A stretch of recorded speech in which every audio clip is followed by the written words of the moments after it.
Bismillahirrahmanirrahim. Assalamualaikum warahmatullahi wabarakatuh.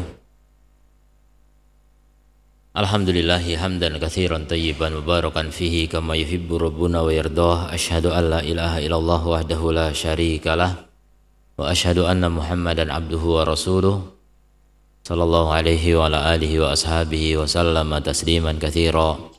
Amma ba'd. Ikhwati rahimani Allah wa iyyakum, kita bersyukur pada Allah Subhanahu wa taala atas limpahan karunia-Nya kepada kita sekalian. Pagi ini kita bisa kembali melanjutkan pembacaan dari kitab Ittiba'ul Hawa, mengikuti hawa nafsu. Ini di sampul kitabnya ada ketambahan huruf lam ya. Ittiba itu enggak ada lamnya. Enggak tahu dari mana itu munculnya. Ini yang ngetik siapa ya? Kayaknya di PDF nggak ada tulisan seperti ini. Ada kreativitas yang nyetak apa ya? Ada lamnya, itu salah ya. Ittiba'ul hawa, nggak pakai lam. Kita sekarang membahas tentang asbab ittiba'ul hawa, sebab-sebab mengikuti hawa nafsu. Kenapa orang itu kok mengikuti nafsu gitu? Kalau malaikat kok enggak? Ya karena malaikat enggak punya nafsu ya. Berarti sebab pertama kenapa? Karena kita punya nafsu. Cuma pembekalan nafsu itu Allah jadikan sebagai ujian memang. Nafsu dibuat oleh Allah bukan untuk diikuti, tapi untuk diselisihi. Ya. Allah pasang memang nafsu di dalam diri kita masing-masing, tapi untuk diselisihi. Ini ujiannya begitu. Allah buat juga akal, dipasang akal untuk diikuti, tapi akal juga harus mengikuti wahyu. Begitu. Akal sendiri nggak bisa. Akal secara mustakil ya, secara sendirian tidak bisa dijadikan pedoman.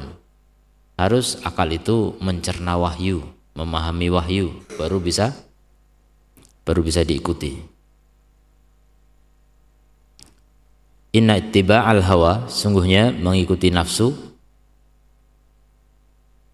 Jadi walaupun hawa itu bukan nafsu ya, tapi kita artikan nafsu saja karena lebih populer di Indonesia itu nafsu. Hawa itu keinginan. Hawa nafsu, keinginan nafsu gitu. Kita enggak ngartikan hawanya, langsung nafsu saja. Sungguhnya mengikuti nafsu. Lahu asbab, dia memiliki sebab-sebab. Iddatan, lahu asbabun iddatun, sebab-sebab yang banyak. Tad'u al-annasa ilaihi, yang mengajak manusia kepadanya. Falimada yattabi'un nas ahwa'ahum, maka kenapa manusia mengikuti hawa-hawa nafsu mereka? Karena ada sebab-sebabnya. Nah ini sebab-sebabnya yang akan kita pelajari pada pagi ini.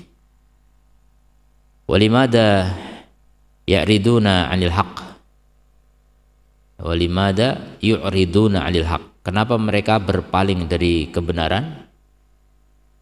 Wattiba'is siratil mustaqim, dan berpaling dari mengikuti jalan yang lurus. Jadi lawan dari hawa berarti apa? Al-haq sama siratil mustaqim. Nafsu lawan dari wahyu. Jadi kalau orang nggak ngikuti wahyu, otomatis ngikuti nafsu. Tidak ada jalan tengah. Jalan cuma dua. Jalan wahyu sama jalan nafsu. Jalan wahyu itu al-haq, jalan wahyu itu siratal mustaqim. Maka selainnya subul, jalan sempalan, dan itu pasti mengikuti nafsu. Ya, semua jalan tidak mengikuti wahyu otomatis mengikuti nafsu. Yang mengikuti nafsu enggak otomatis haram. Tidak otomatis haram, ada juga yang mubah. Tapi ketika tidak dibimbing oleh wahyu ya udah, memang mengikuti nafsu aja. Nafsu itu selera kita. Kita punya keinginan. Apapun keinginan kita itu namanya nafsu. Kecuali ketika disesuaikan dengan wahyu, itu jadinya apa? Mengikuti kebenaran. Kalau tidak disesuaikan dengan wahyu, tidak disebut mengikuti siratal mustaqim. Maka keniscayaan orang kalau ingin di atas siratal mustaqim, ingin benar jalannya, wajib belajar wahyu, wajib belajar ilmu yang sumbernya dari wahyu. Begitu. Maka orang-orang yang nggak mau belajar, orang yang nggak mau ngaji, orang yang nggak mau membaca, orang yang nggak mau memahami Al-Quran dan As-Sunnah, itulah calon-calon pengikut hawa nafsu. Bahkan sebelum calon sudah ngikuti hawa nafsu. Ketika orang tidak mau belajar, itu udah ngikuti nafsu sebenarnya. Ya, secara zahir, secara nggak usah dipikir gitu. Kamu pengen masuk surga atau neraka? Surga pasti. Kalau beriman, ya. Beriman ada surga dan neraka, pasti milih surga. Gimana caranya? Ya nanti saya lompat ke surga. Gimana? Mustahil. Saya lari menuju surga. Gimana caranya? Gimana caranya ke surga? Kamu tahu nggak caranya? Ya gimana? Emang gimana caranya? Ya udah belajar. Begitu, orang secara nalar paling pendek, paling rendah lah, pasti tahu yang namanya untuk meraih sesuatu itu ada caranya. Dan kalau nggak tahu caranya ya nggak bisa gitu. Berarti untuk tahu caranya harus belajar. Secara umum masyarakat Islam tuh tahu, kaum muslimin tuh tahu belajar itu wajib. Apalagi udah sering didengung-dengungkan oleh para dai, para ustadz. Thalabul ilmi faridah. Ini Nabi menegaskan. Menuntut ilmu itu wajib. Udah tahu semuanya. Ketika orang pertama kali nggak mau menuntut ilmu, sudah itu ngikuti nafsu. Kalau dari awal udah ngikuti nafsu, berikutnya nafsu semua. Bahaya ya. Enggak kok, buktinya dia masih sholat, dia masih puasa, dia masih baiklah orangnya. Zahirnya begitu. Tapi ketahuilah di balik sholat-sholat kita atau di dalam sholat-sholat kita masih banyak yang ngikuti nafsu. Ketika apa? Kita nggak tahu cara sholat yang betul seperti ajaran Rasul Shallallahu Alaihi Wasallam. Kamu sholat gitu kenapa? Ya saya lihat orang-orang begitu. Itu ngikuti nafsu, bukan ngikuti wahyu. Jadi harus betul-betul dipastikan mana wahyunya, mana buktinya dari Nabi. Kalau kita nggak tahu buktinya, ngikuti nafsu lagi. Ya, makanya harus belajar. Belajar ini hak kita sebenarnya. Kita sangat butuh untuk belajar. Jangan merasa dituntut, jangan merasa disuruh-suruh. Berat sekali hidup begini. Sampai orang-orang ateis bilang, kalau Tuhan itu ada, Tuhan itu maha jahat. Bisa gitu. Kamu dikasih hidup saja udah anugerah. Kamu dikasih nafas, dikasih jantung, dikasih macam-macam kayak gitu kok dibilang Tuhan maha jahat gimana? Ya buktinya kita nggak boleh ini, nggak boleh itu. Kemudian kita dibikin susah, banyak bencana, banyak kemiskinan, banyak. Lah itu kan ujian. Kamu makanya paham hidup itu apa gitu. Itu tuh ujian biar kamu nanti kalau lulus ujian dapat surga yang akan nikmat selama-lamanya abadi. Sebenarnya Allah tuh menciptakan kamu untuk akhirat. Cuma lewat dunia dulu diuji. Ini penyaringan. Proses penyaringan sebentar saja, cuma 70 tahunan. Enggak lama-lama. Untuk abadi nanti penentuan di sini. Ini diuji nafsu kita. Ya, ini diuji akal kita, nafsu kita, akal kita akan berseteru di sini. Godaan dari luar, setan juga, malaikat juga berperang untuk membela kita. Jadi pahami baik-baik kehidupan ini ya. Jangan ikuti hawa nafsu intinya. Orang kalau ngikuti hawa nafsu itu susah. Kesesatan yang pertama kali itu nafsu. Sebelum ada setan, nafsu kita. Sebelum ada kebodohan, udah ada nafsu duluan. Itu masalahnya. Jadi sebenarnya kesesatan itu dua sebabnya, bodoh sama nafsu. Tapi bodoh juga dari nafsu. Jadi awal mula dari kesesatan itu nafsu. Seandainya Allah nggak titipkan nafsu ke diri kita, ya kita malaikat semua namanya. Pasti taat terus. Nah itulah ujiannya. Nggak seru kalau nggak ada nafsu, ya nggak? Nah kita malaikat semua, kita taat semua. Terus apa istimewanya taat? Nggak ada. Maka orang taat menjadi istimewa, orang taat menjadi hebat. Karena dia bisa mengekang nafsunya di saat kebanyakan manusia tidak bisa. Baru itu jempolan. Orang hebat itu begitu. Jadi orang hebat itu bukan orang yang paling bisa menguasai dunia, paling kaya raya, paling ganteng, paling cantik, operasi plastik. Orang yang paling terkenal, paling banyak pengikut, paling banyak penggemar, paling banyak pengagum. Tidak ada apa-apanya itu dibanding orang yang bisa mengekang nafsu. Justru yang bisa mengekang nafsu enggak gila terhadap dunia, tidak kepengin popularitas, tidak kepengin dipuja manusia, hanya ingin diridhoi Allah semata. Itu orang yang hebat. Nah, orang begitu biasa diremehkan masyarakat. Karena memang tidak mencari pujian masyarakat. Yang dia cari adalah ridha Allah Subhanahu wa taala. Tidak masalah dilecehkan masyarakat ya. Karena masyarakat tidak punya surga. Yang punya kebahagiaan hanya Allah Subhanahu wa ta'ala. Nah, itulah ujian dunia ya. Lidzalika iddatu asbab minha, untuk itu ada beberapa sebab. Di antaranya awalan ada muta'awudi ala dhabtil hawa minas sigor. Tidak terbiasa untuk menata nafsunya sejak kecil. Nah, jadi tarbiyah yang salah ya. Pola asuh yang salah. Ini di antara faktor utama kenapa banyak orang tidak bisa mengekang nafsu. Dari kecil begitu. Dimanja. Ya, hati-hati dengan memanjakan anak. Atas dasar apa? Kasih sayang. Orang tua yang sayang anak bisa jadi dia menjerumuskan anak. Dohirnya kayak sayang anak, hakikatnya tidak sayang anak. Hakikatnya jahat kepada anaknya, karena anaknya menjadi gampang ngikuti nafsu. Hati-hati. Karena standar kasih sayang bukan menurut hawa nafsu lagi, itu hawa nafsu. Orang tua ngikuti hawa nafsu, maka anaknya ngikuti nafsu juga. Ketika orang tua memanjakan anak, berarti orang tua ini sedang ngikuti nafsu sebenarnya. Ini kan saya sayang anak. Tapi kamu berdasarkan seleramu, bukan berdasarkan apa? Wahyu. Coba benar nggak menurut wahyu? Cara mendidik anak yang seperti itu betul nggak menurut wahyu? Makanya harus ngikut wahyu. Orang tua yang nggak tahu wahyu, otomatis ngikuti nafsu. Itu udah kaidah umum ya. Siapapun yang nggak tahu wahyunya bagaimana, ini gimana sih caranya? Nggak ngerti dari Allah seperti apa, dari Rasul seperti apa, nggak tahu, pasti ngikuti nafsu. Jadi siapapun itu ngikuti nafsu, nggak ada di antara kita yang ngikuti nafsu. Bedanya banyak atau sedikit saja. Maka yang sukses di antara kita yang paling sedikit ngikut nafsunya. Kenapa? Banyak ngikuti wahyu. Karena dia punya ilmu, tahu wahyunya dan diikuti wahyunya. Kemudian saya bilang tadi kan, kesesatan itu ada dua, bodoh sama nafsu. Kadang orang itu sudah punya ilmu tapi nafsunya masih kuat. Nah, ilmunya nggak diamalkan. Itu juga sebab kesesatan. Dua ini bahaya. Yang paling bahaya nafsu. Udah tahu ilmunya masih nggak diikuti juga.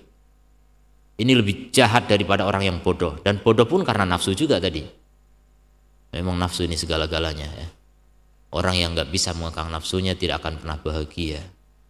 Tidak akan pernah bahagia. Walaupun dia ngikuti nafsu dalam rangka apa? Happy. Dalam rangka bahagia, dalam rangka ingin senang, pokoknya hidup yang penting happy. Itulah nafsu. Cari senang tapi justru buntutnya apa? Sengsara. Itu gembira membawa sengsara. Kalau sengsara membawa nikmat. Nah, sengsara itu kenapa? Mengekang nafsu itu kelihatannya sengsara, memang iya. Berat mengekang nafsu itu. Kesengsaraan, tapi membawa nikmat abadi, dan itu kembali kepada keyakinan. Yakin nggak kalau kamu mengekang nafsu kamu akan bahagia? Itu kembali kepada keyakinan. Makanya orang yang yakinnya lemah susah mengendalikan nafsu. Qadiyal qatifal fi sigorihi. Kadang anak kecil menjumpai min abawaihi, dari bapaknya dan ibunya, abawai ibu bapaknya. Hubban mufriton, cinta yang berlebihan, cinta yang keterlaluan. Ya, ini cinta kelewatan, cinta nafsu ini. wa hananan zaidan, dan kasih sayang yang berlebih. Haitsu yulabbiyani lahu jami'a raghbatihi. Ya, gimana bentuk kelewatnya itu? Di mana dua orang tuanya selalu menuruti untuk anaknya semua keinginannya. Tuh, memanjakan anak tuh begitu. Anak minta apa selalu diikuti, anak nggak mau apa selalu diikuti. Ya, anak nggak pernah dilatih untuk belajar, dilatih untuk bekerja, dilatih untuk bertanggung jawab, nggak pernah. Pokoknya dibikin enak aja. Ini orang tua yang mengikuti nafsu dan bodoh. Kerjasama antara nafsu dengan kebodohan itu luar biasa. Yang kerok paling utama itu nafsu dan bodoh. Dan banyak orang tua, sebenarnya orang tua pengen anaknya masuk surga tuh, cuma nggak tahu, bodoh. Dikiranya begitu nanti anaknya akan bahagia gitu. Nggak ada orang tua ingin mencelakakan anak tuh, nggak ada. Tapi karena kebodohannya dia mencelakakan anak tanpa sadar. Semua keinginan anak dituruti, apapun itu. Yang kecil yang besar dituruti. Kalau mampu turuti semua, cuma kadang yang besar nggak mampu gitu. Kalau nggak mampu itu sedih banget rasanya, kayak nggak sayang anak jadinya. Padahal anak itu perlu dikelola nafsunya ya, dilatih. Wa ya'tiyanihi bikulli ma yashtahihi wa tamannahu, dan datangkan kepada anaknya setiap apa yang dia syahwati itu. Yashtahihi, dia syahwati, dia inginkan. Sama. Yahwa sama yashtahi itu hampir sama ya. Keinginan intinya, seluruh yang dia hasrati. Wa tamannahu, dan yang dia angan-angankan, dia inginkan, dia angankan. La yufarriqani baina haram wa halal, keduanya tidak membedakan mana haram mana halal, mana boleh mana tidak boleh, mana terlarang mana masmuh yang dibolehkan. Enggak dibedakan, anaknya enggak dikasih tahu. Oh nak, enggak boleh kalau yang ini, yang itu aja. Kasih tahu. Anak itu enggak ngerti, anak itu dididik oleh orang tuanya. Nak, jangan bergaul sama kawan yang itu, kawanmu yang ini. Kasih tahu. Dari memilih kawan saja kita kasih tahu. Jangan boleh nonton yang ini, nonton yang itu. Kasih tahu, dibimbing.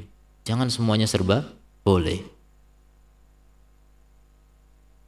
Faidana ma'an sholatil fajr. Misal, anak kecil tidur dari sholat fajar, enggak sholat fajar, enggak sholat subuh. Tarokahu walidahu, kedua orang tuanya membiarkannya. Keduanya mengatakan murhakun naksan, dia capek, ngantuk, kasihan. Ya, ini sayang anak kan alasannya. Tapi dididik begitu, SMP masih belum bangun subuh. Ya, sudah mulai balik, awal balik belum tahu bangun subuh. Harusnya udah terbiasa bangun subuh sendirian. Ini tergantung pembiasaannya orang tuanya. Bahkan dari kecil pun bisa. Tergantung gimana cara orang tua melatihnya. Jadi orang tua yang nggak peduli dengan pendidikan anak seperti itu, orang tua ngikuti nafsu. Orang tuanya hobinya main HP, anak main HP juga, nafsu juga semua. Semuanya ngikuti nafsu. Gimana mendidik anaknya, dia fokus dengan HP-nya sendiri. Anaknya juga biar nggak ganggu dikasih HP juga. Sudah, hari ini banyak manusia yang tidak bertanggung jawab.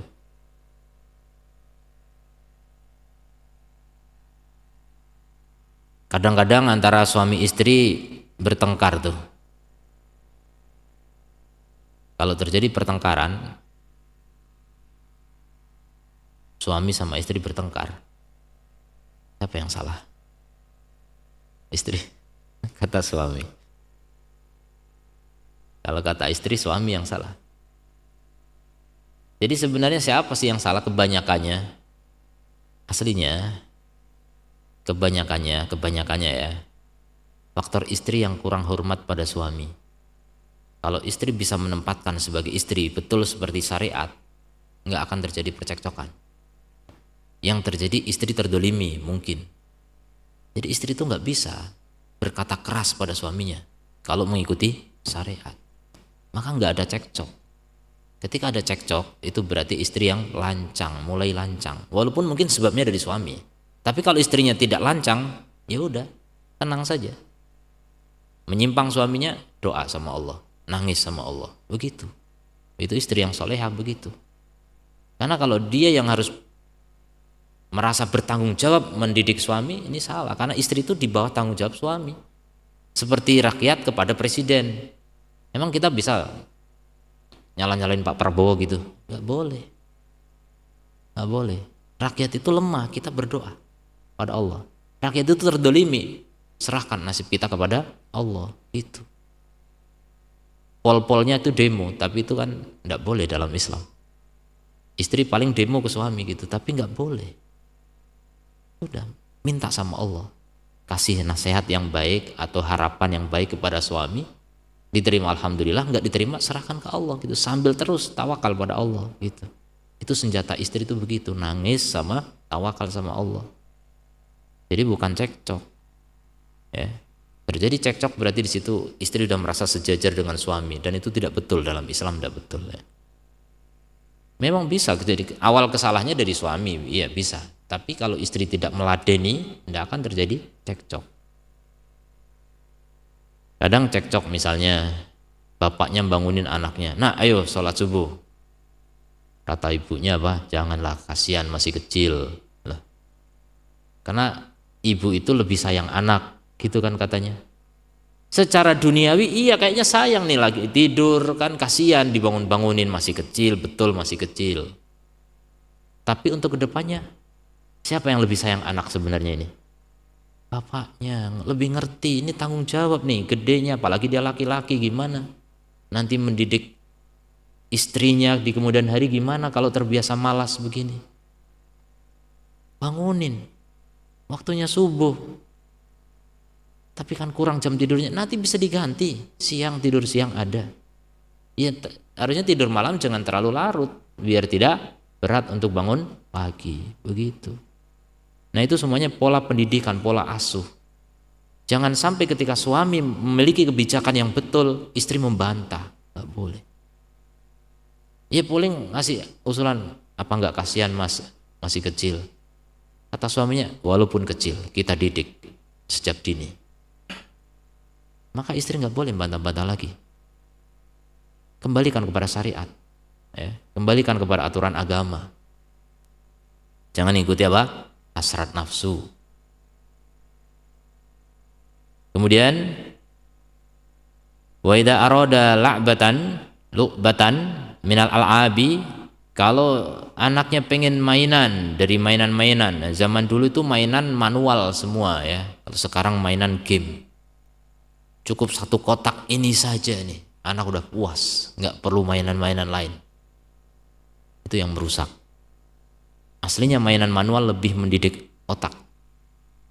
Lego atau apa masang-masang itu melatih otak. Walaupun game ya mungkin iya ada melatih otak, tapi kerusakannya banyak. Ada faktor-faktor lain di dalam HP banyak sekali. Scroll tuh bikin otak pendek, bikin otak itu nggak mau berpikir. Jadi yang jelas, tidak setiap mainan dibolehkan. Pengen mainan langsung dibelikan mainan. Sampai rumahnya penuh dengan mainan. Gudangnya isinya mainan anak-anak. Karena namanya mainan ya cepat bosen. Apalagi anak yang gak ngerti tanggung jawab merawat mainan. Membedakan anak zaman sekarang dengan anak antum waktu masih jadi anak-anak. Yang sekarang udah 50-an tahun ke atas, dulu waktu anak-anak gimana cara mainnya. Apalagi yang miskin, yang orang kampung, nggak ada dibelikan mainan. Mau layang-layang yang bikin sendiri, mau mobil-mobilan bikin sendiri, mau mancing bikin sendiri, semua bikin sendiri mainan. Sehingga nggak mungkin merusak mainan sendiri, nggak mungkin. Coba anak sekarang dibelikan mobil-mobilan dibanting-banting. Ini mobil dimainin begitu, bukan dibanting. Kalau dibanting-banting batu itu batu. Gak paham merawat mainan juga. Jadi apapun dituruti keinginan anak tuh. Mau nyenengin anak, tapi ternyata anak cepat bosen. Ini juga faktor HP juga ya. Semua mainan jadi cepat membosankan. Kalau HP nggak bosan-bosan, karena game itu levelnya naik terus. Nggak bosan-bosan. Bosan satu game yang lainnya masih banyak. Makanya anak sekarang coba komentarnya ketika nggak megang HP, bosan. Gampang sekali bilang begitu anak sekarang, bosan. Maka orang tua ketika mendengar gitu jangan sedih, dibiarkan saja, biar dia kreatif. Coba kalau bosan ya tanya aja, gimana kalau bosan, abang maunya apa kalau bosan? Ya maunya HP. Jangan, coba cari apa yang bisa menghilangkan kebosanan, aktivitas yang lain, mungkin berkebun, mungkin apa, dengan bapaknya, kerja bareng dengan bapaknya punya bengkel, suruh bantu bapaknya di bengkel. Anak-anak SD gitu udah kreatif. Makanya sebenarnya sistem pendidikan kita pun ya secara umum ini dibikin menjadi budak ya. Sekolah itu untuk mencetak karyawan, bukan mencetak pengusaha. Sampai tingkat sekolah yang kuliah yang memang katanya manajemen atau ekonomi atau apa yang harusnya menjadi pengusaha, enggak, dicetaknya jadi karyawan semua. Memang begitu kurikulumnya. Makanya beda dengan pendidikan ala salaf dulu. Dulu para salaf didik tuh enggak sekolah 6 tahun, 3 tahun, 3 tahun, wajib belajar 12 tahun. Udah lulus 12 tahun masih belum tahu apa-apa. Baru lulus SMA kan? Lulus SMA bisa apa gitu? Ya jadi karyawan pasti.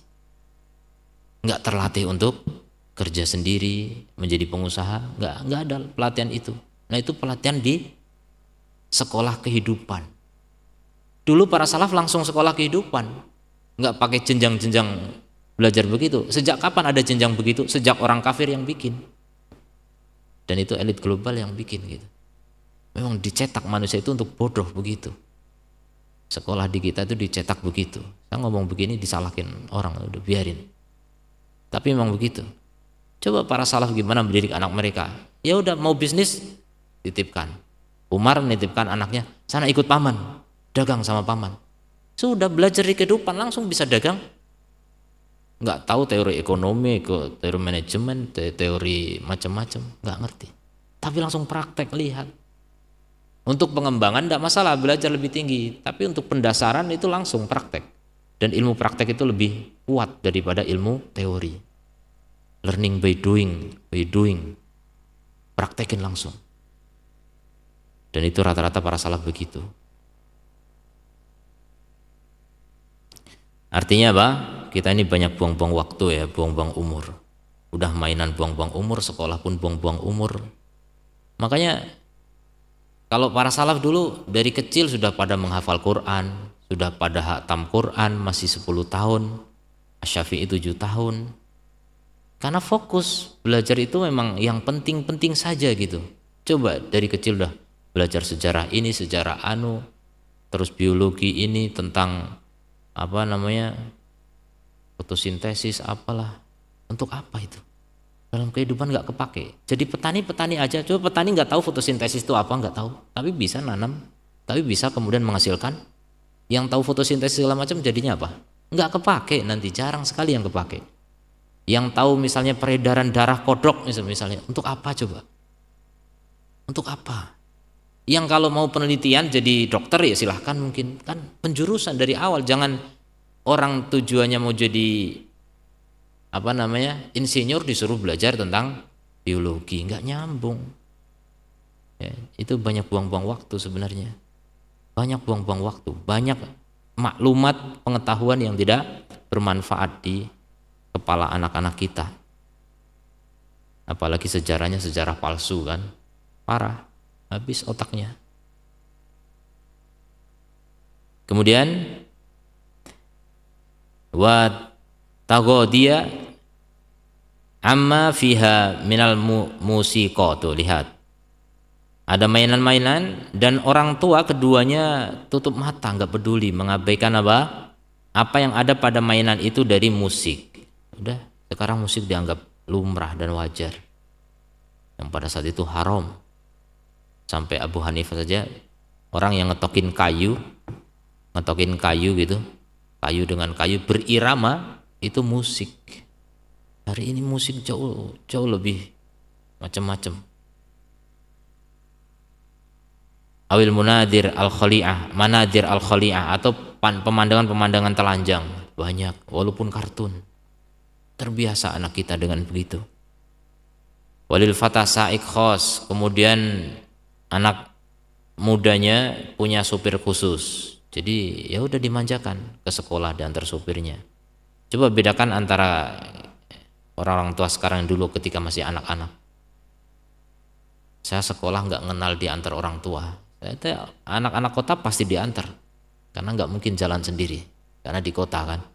Tapi kebiasaan dengan itu sampai sekolah ada yang ditungguin gitu. Kami sekolah TK dulu nggak ada yang ditungguin. Sekarang saya lihat di sekolah PAUD, sekolah TK dan sebagainya masih orang tuanya ikut sekolah di situ. Anak-anaknya belajar di ruang kelas, emak-emaknya di depan kelas. Ngumpul nunggu anaknya sekolah. Itu manja namanya. Kenapa sampai setingkat itu? Orang tuanya jadi nggak punya pekerjaan kan? Akhirnya ngerumpi di situ. Anaknya keluar dapat ilmu, orang tuanya dapat dosa. Pulang banyak informasi tentang tetangga-tetangganya, ngerti semua. Jadi ilmunya banyak tuh. Ya, masya Allah. Kalau orang penuh dengan memori begitu, ngaji nggak paham, nggak bisa, nggak mau bahkan. Itu hawa nafsu semua. Dan hawa nafsu itu mengikuti dosa. Kalau orang dosanya banyak, nafsunya kuat. Dan kalau nafsu kuat tuh nggak mau kebaikan-kebaikan, ngaji nggak mau. Sholat malam nggak mau, baca Quran nggak mau, susah. Maunya yang happy-happy saja, yang enak-enak doang. Udah pembiasaan begitu.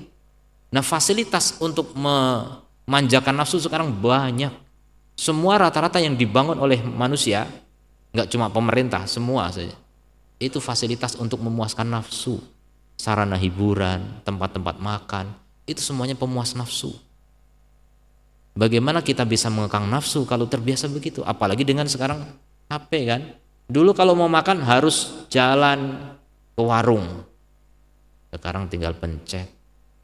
Ini semua memanjakan nafsu kita. Semuanya serba gampang. Sehingga anak kecil tumbuh tanpa tahu usaha. Maunya pencet datang. Kayak di surga gitu. Di surga kan pengen apa langsung datang. Nah di surga tuh hadiahnya begitu. Bagi siapa? Bagi yang di dunia bisa mengekang nafsu. Baru di surga semuanya serba mudah. Nah sekarang dunia udah dibikin kayak surga. Makanya nggak butuh surga di akhirat. Begitulah terlenanya orang-orang kaya, orang-orang yang dimudahkan dunianya, rata-rata tidak dapat masuk surga. Karena sudah terlena dengan surga dunia. Kemudian walil fatat ghurfah mustaqillah. Anak perempuan punya ruangan tersendiri, kamar tersendiri, atau bakil istiqbal bersama lantai yang berhadapan, maksudnya ada jendela mungkin ke arah tetangganya padahal dia perempuan dan sebagainya. Ini masih belum terlalu bahaya sebenarnya. Lebih bahaya tuh HP.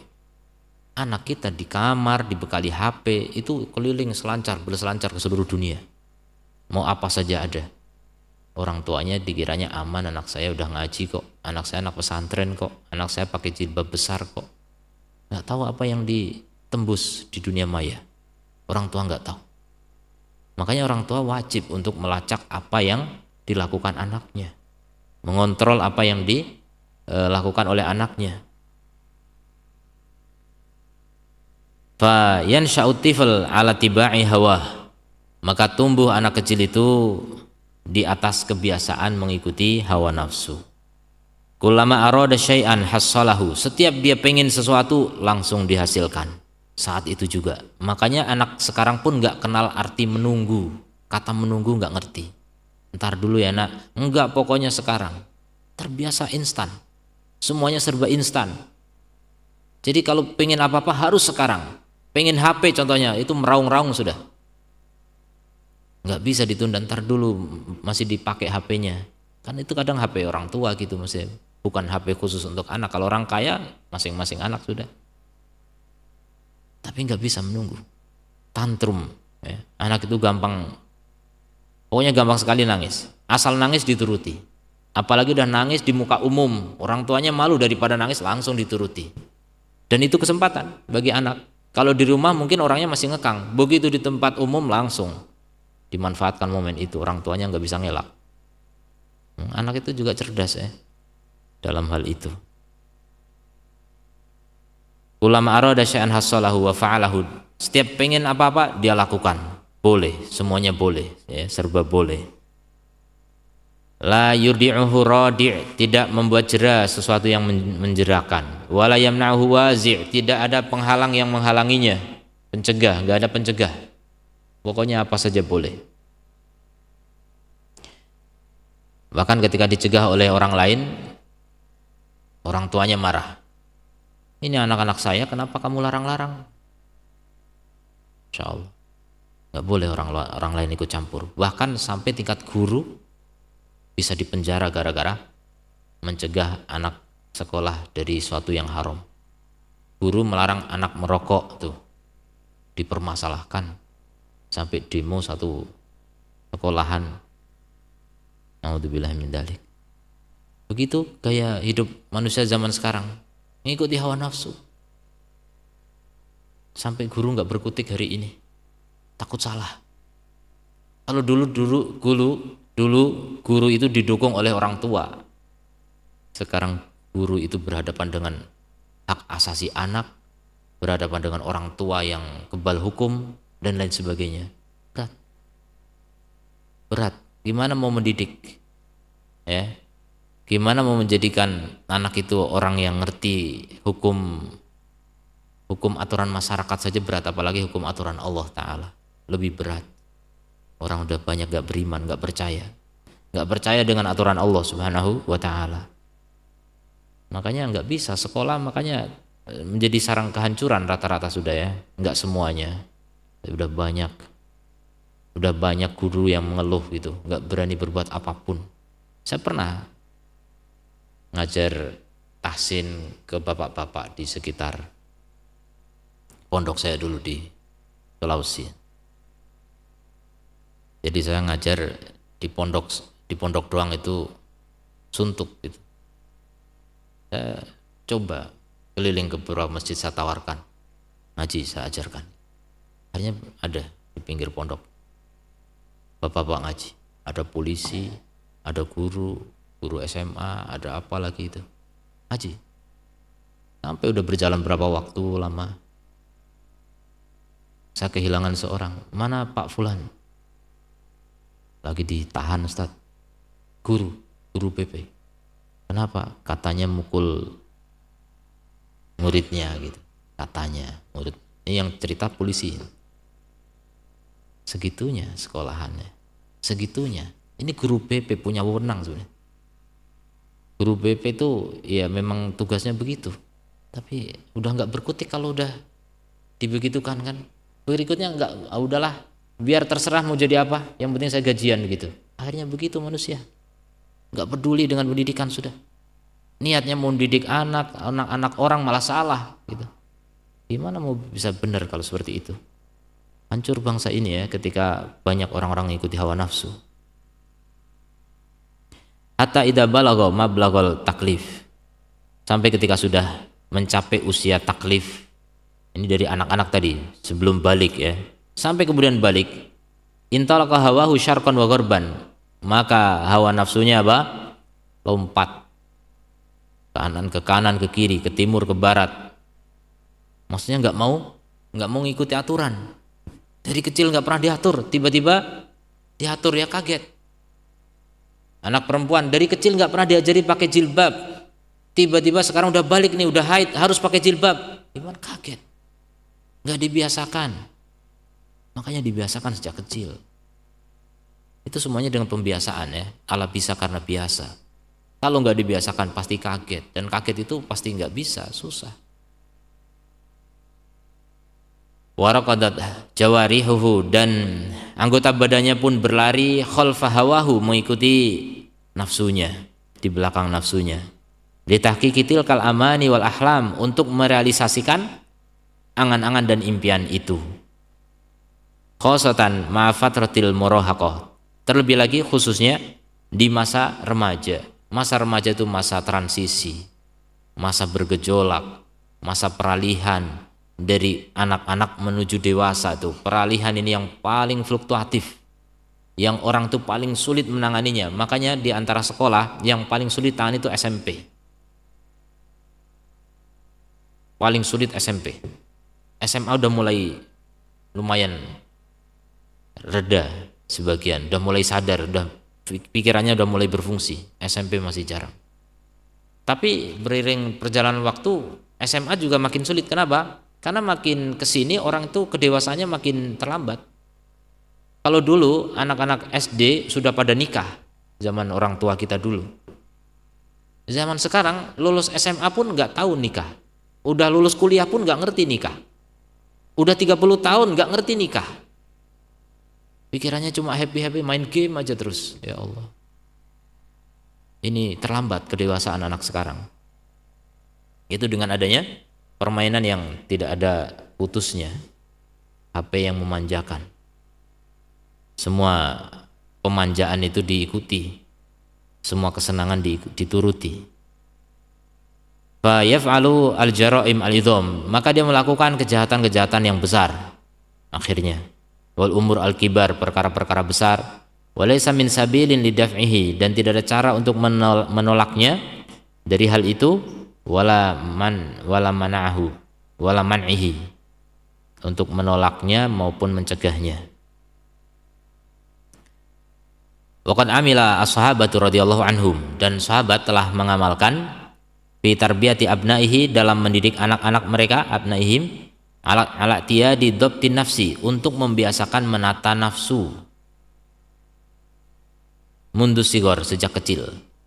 Fakanu yuhawiluna ma'ahum fisyam, contoh mereka membiasakan anaknya untuk siam. Bahkan anak kecil kepengen makan dihibur lagi, dikasih mainan dari bulu apa gitu, biar lupa kalau dia sedang kelaparan. Begitu, lapar sudah minta makan, minta minum, dikasih mainan, dikecohkan gitu. Itu pendidikan sejak dini. Tapi ya jangan sampai pingsan gitu, maksudnya dilatih. Kalau udah nggak kuat ya udah. Artinya ada upaya untuk apa? Menata jiwanya. Dan diantara upaya untuk mengangkat jiwa yang paling efektif itu siam, puasa. Karena anak itu pengen makan nggak boleh. Kenapa nggak boleh? Dilarang Allah. Jadi itu tahu aturan. Sejak dini udah ngerti aturan. Kemudian wassalat, dilatih untuk sholat, ya. Terutama anak-anak yang sudah mulai bisa ditata untuk berdiri di shaf, bawa ke masjid yang laki-laki. Tapi kalau masih lari-lari, tinggal di rumah dulu, ya. Kalau yang masih belum bisa dikendalikan, sebaiknya di rumah dulu, sampai betul-betul bisa dikendalikan, bisa diajak bicara. Kemudian haji juga, diajak haji, wa ghairi dzalika minal umuri syar'iyyah, dan selain itu dari perkara-perkara syar'i.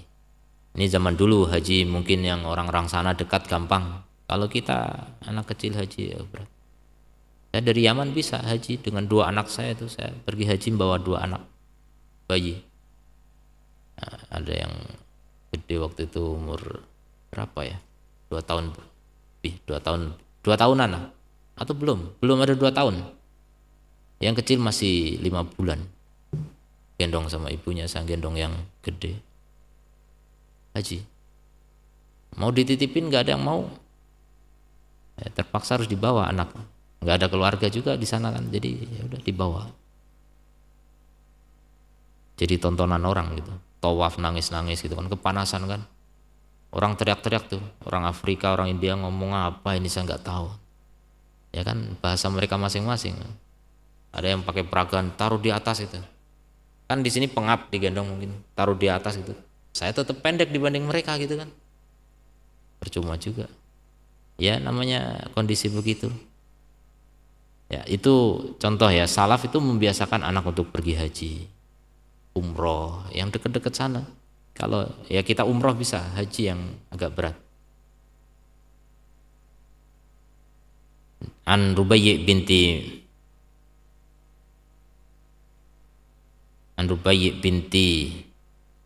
apa nih bacanya? Muawwid radhiyallahu anha. Qalat arsala Nabi sallallahu alaihi wasallam ghodatan Asyura. Nabi sallallahu alaihi wasallam mengirim di waktu pagi di tanggal 10 Muharram ila qura al-Ansor, ke kampung-kampung Ansor. Man asbaha muftiron, Jadi utusan Rasul ini untuk menyampaikan pesan. Zaman dulu begitu, belum ada WA ya. Man asbaha muftiron, siapa yang di waktu pagi dalam keadaan berbuka, fal yutimma baqiyata yaumihi, maka sempurnakan sisa harinya. Wa man asbaha shaiman falyasum, dan siapa yang dari pagi sudah saum, maka puasalah. Jadi yang nggak puasa pun disempurnakan sisanya, maksudnya jangan makan di sisa harinya, walaupun nggak dinilai puasa gitu. Tapi yang dari pagi belum makan, maka lanjutkan puasanya. Ini 10 Muharram. Qalat fakunna nasumuhu, maka kami berpuasa, kata Rubayyi. Kemudian fakunna nasumuhu ba'du wa nasumu sibyanana, dan kami pun membuat siam anak-anak kecil kami. Wa naj'alu lahumul lu'bah, dan kami buatkan untuk mereka mainan minal ihn, dari bulu.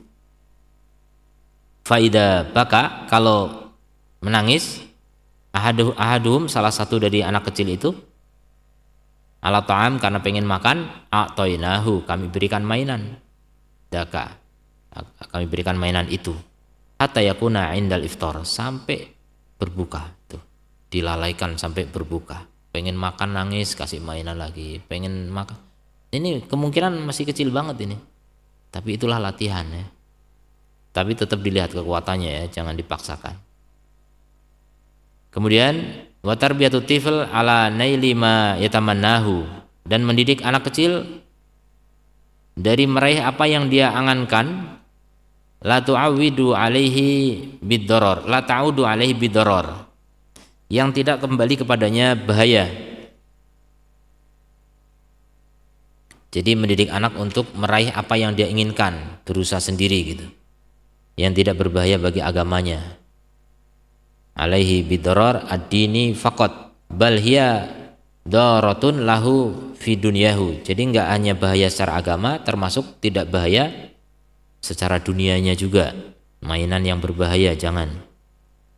Faqad yusibu al-ahl syai'an min masaibid dunya, kadang menimpa keluarga sesuatu dari musibah-musibah dunia, wa jawaihuha, dan bencananya, fayadhabu anhum maluhum, habis dari mereka harta mereka, wa yadiku alaihim ma'isyatuhum, sempit atas mereka penghidupan mereka, au qad yatawaffa ma'ilul usrah, atau mu'ilul usrah, yang biasa membiayai keluarga meninggal ya, kepala keluarganya meninggal misalnya.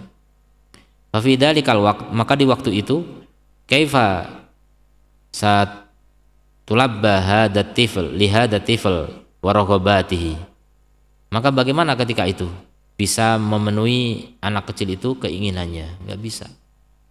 Makanya lihat ya, anak-anak miskin ya, yang orang tuanya udah meninggal, yatim, itu sering kasihan gitu, ngiler lihat anaknya makan. Itu terbiasa mengekang nafsu, dan ketika dewasa tumbuh sebagai orang yang pandai mengekang nafsu. Itu bagus sebenarnya pendidikan. Maka anak kita walaupun nggak yatim, walaupun kita nggak miskin amat, tapi coba dilatih begitu, terlatih, jadi terbiasa mengekang nafsunya. Jadi biasanya yang yatim-yatim itu jadi orang hebat. Makanya Imam Syafi'i yatim, jadi orang hebat. Imam Malik juga yang enggak yatim dari kecil, tapi jadi orang hebat. Orang-orang hebat itu rata-rata justru dari orang yang susah ketika kecilnya. Makanya Jepang ini maju secara dunia ya, kita enggak lihat agamanya, enggak usah. Maju dunianya, kenapa? Karena dibom. Gara-gara dibom, hancur negara itu. Bom atom. Jadi ketika kondisi susah, itu akan melahirkan orang-orang yang militan, orang-orang hebat. Makanya sekarang Indonesia ini dibikin susah dulu ya. Nanti kalau udah terpuruk sekali akan bangkit orang-orang hebat dari negeri ini, insya Allah ya. Jadi begitu. Kemudian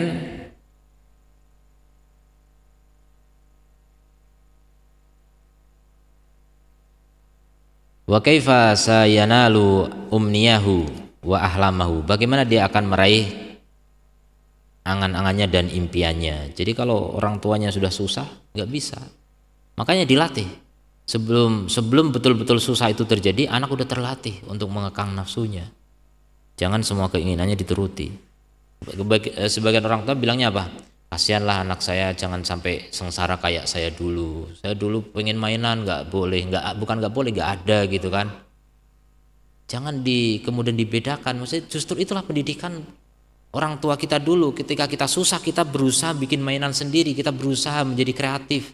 Anak sekarang semuanya dituruti, mana kreativitasnya? Nggak ada. Hilang kreativitas itu. Dan memang generasi akan begitu ya. Generasi susah melahirkan generasi hebat. Generasi hebat akan melahirkan generasi susah lagi. Akan terus begitu. Makanya jangan dibikin gampang ya. Semua urusan jangan digampangkan biar anak itu terbiasa berpikir dan kreatif. Tuma ba'da dzalika idza khada humarul hayah. Kemudian setelah itu ketika dia menyelami debu kehidupan, wa mu'taraqihi dan pertempuran kehidupan. Saya jidu anak ahlahu, maka dia akan mendapati bahwa keluarganya laisu qadirina, tidak mampu ala i'taihi untuk memberikan kepadanya kulama yatamannahu, setiap yang dia inginkan, khosatan khususnya idza dakhala marhalatal istiqlal, ketika masuk pada tahapan istiqlal bin nafsi, kebebasan jiwa, wa bina'u baitiz zaujiyah, dan membangun rumah tangga ya. Sudah mulai bertanggung jawab di situ. Saya tamanna an ya'mala amalan, maka dia akan berangan untuk bisa melakukan suatu perbuatan muayyanan tertentu, wa la yastati'ul usul ilaihi, tapi dia tidak bisa mencapainya. Wa kadzalikal fata, demikian juga anak perempuan allati tawadat 'ala dalal war rafahiyah, yang terbiasa dengan kemanjaan dan kemewahan. Qad tatazawwaj shakhsan laisa fi mustawa ahlihi al-mali. Bisa jadi dia menikah dengan orang yang tidak dalam standar keluarganya secara harta, dengan laki-laki miskin. Kasihan, sengsara nanti. Akan terjadi percekcokan dalam rumah tangga itu gara-gara masalah ekonomi. Banyak, dan banyak perceraian itu gara-gara ekonomi. Ya, karena terbiasa sejak kecil dimanja. Begitu ketemu laki-laki yang tidak kaya raya, atau mungkin kaya awalnya tiba-tiba bangkrut, terjadi perceraian. Fa tatabarramu min dalika wa tata'affafu, maka akan menjadi bengkak ya hatinya dengan itu gitu. Ya, artinya enggak bisa menerima kenyataan. Wa qad ta'ayyara zaujaha bi annahu fakir, dia mencela tu'ayyiru zaujaha, dia mencela suaminya fakir.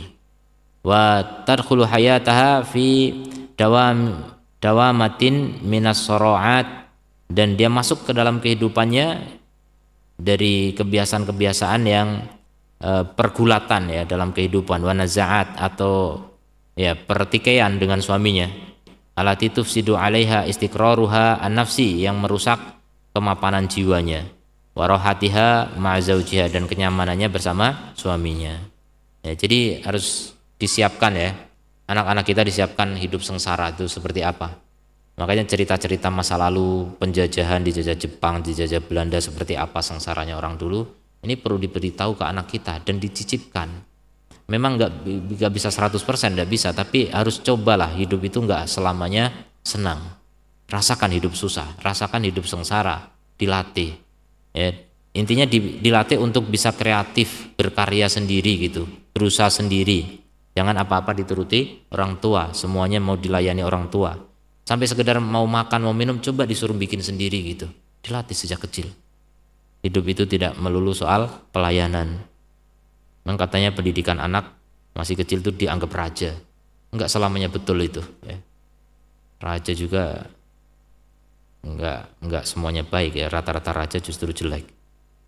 Bismillah, assalamualaikum warahmatullahi wabarakatuh. Izin anak bertanya. Sangat banyak kejadian anak yang membandingkan kondisi keluarganya dengan kehidupan orang lain di media sosial. Ini masalah media sosial kan. Dulu nggak ada media sosial, paling bandingkan dengan tetangganya yang lain gitu. Sekarang bandingkan dengan orang Eropa gitu. Repot. Dan ketika keinginannya tidak dipenuhi, mereka merasa minder. Bahkan ada yang sampai tantrum, sampai ada yang membunuh orang tuanya. Fatal kan? Ya Allah. Tontonan semua itu. Dia nonton ada pembunuhan segala macam. Dia berpikirnya pendek. Ini orang tua nggak mau nurutin saya, apa saya bunuh aja? Bunuh. Dan sekarang pendek sekali, otak itu betul-betul nggak bisa mikir. Ini faktor medsos itu luar biasa ya. Nggak ada pikiran mau apa gitu, nggak berkembang pikirannya, pendek sekali pikirannya. Bagaimana seharusnya kita orang tua mendidik agar anak tidak terbiasa menuntut di luar kemampuan orang tuanya? Syukran jazakallahu khairan ya Ustaz. Ya itulah pemahaman ya sebenarnya, dari kecil sudah difahamkan ya bahwasanya hidup itu tidak selalu seperti orang lain. Yang paling utama sebenarnya orang itu ngerti, sadar bahwasanya di dunia ini kita diuji. Itu faktor paling penting. Nah, hidup itu bukan cuma di sini. Hidup nanti di akhirat, ada surga, ada neraka. Itu sering-sering kasih masukan seperti itu. Bahkan bacakan hadis, bacakan ayat dengan terjemahannya, atau buku-buku agama tentang ya, yang berkaitan dengan anak ya, yang buku-buku anak kan banyak. Itu dibacakan, sering orang tua membacakan itu, ibunya, bapaknya. Dengan begitu apa? Anak itu tahu gitu, hidup itu untuk apa. Kalau sejak kecil nggak pernah ada masukan begitu, dia cuma belajar dari yang dia lihat, kawannya, lingkungannya, HP-nya, semua sudah. Orang tua nggak ada masukan. Orang tua nggak ada, secara hati nggak ada hubungan dengan anaknya. Dia lebih dekat dengan apa? Dengan tontonannya, lebih dekat dengan kawan-kawannya, sudah. Lebih percaya kepada orang lain daripada orang tua. Ketika udah gede, orang tua ngomong udah nggak percaya, karena dari awal tidak pernah ngasih masukan. Ya, jadi memang ya jangan terlambat ya. Kalau udah terlanjur itu yang agak susah memang. Tapi walaupun sudah terlanjur, tetap nggak boleh putus asa. Perbanyak doa. Kalau sudah agak terlambat, udah remaja baru kepikir pengen didik anak, itu doa diperbanyak. Perbanyak doa sambil apa? Terus ngasih masukan ke anak. Terutama ketika ingin masukan itu diterima, omongan kita diterima, itu kedekatan hati dulu. Anak merasa ini orang tua saya yang sudah susah payah mendidik saya, itu sadar gitu. Yang saya harus nurut sama orang tua. Yang kalau saya nggak nurut, saya akan sengsara hidupnya di dunia dan bahkan bisa masuk neraka. Itu kesadaran itu kalau sudah tumbuh dari anak, mudah insya Allah. Tapi kalau itu belum tumbuh, dia mungkin nurut-nurut saja sama orang tua karena takut bapaknya galak, asal nggak nurut dipecut gitu. Itu cuma nurut sama bapaknya, begitu bapaknya meninggal, ibunya menjadi bulan-bulanan. Ya, makanya kesadaran lebih penting, bukan sekedar apa? Cambukan dan pecutan ya, marah, emosi. Jadi anak cuma takut sama orang tuanya gitu, enggak. Bukan ketakutan, tapi apa? Kesadaran. Nah, itu semuanya dengan proses yang tidak pendek ya. Terus berkelanjutan, hidup bersama anak, membersamai anak. Orang tua itu tahu kehidupan anak dan anak tahu kehidupan orang tua. Diikutkan kegiatan orang tua. Makanya saya juga melihat ya, beberapa anak itu dewasanya lebih cepat dibanding yang lain. Saya punya kawan-kawan dulu. Ketika saya telusuri, ya nggak telusuri, maksudnya lihat gitu. Oh, pantesan begini anaknya. Kenapa? Dia sejak kecil sudah selalu bersama bapaknya. Kegiatan dakwah, bapaknya ustadz itu. Dakwah apa semuanya diajak, diikutkan anaknya.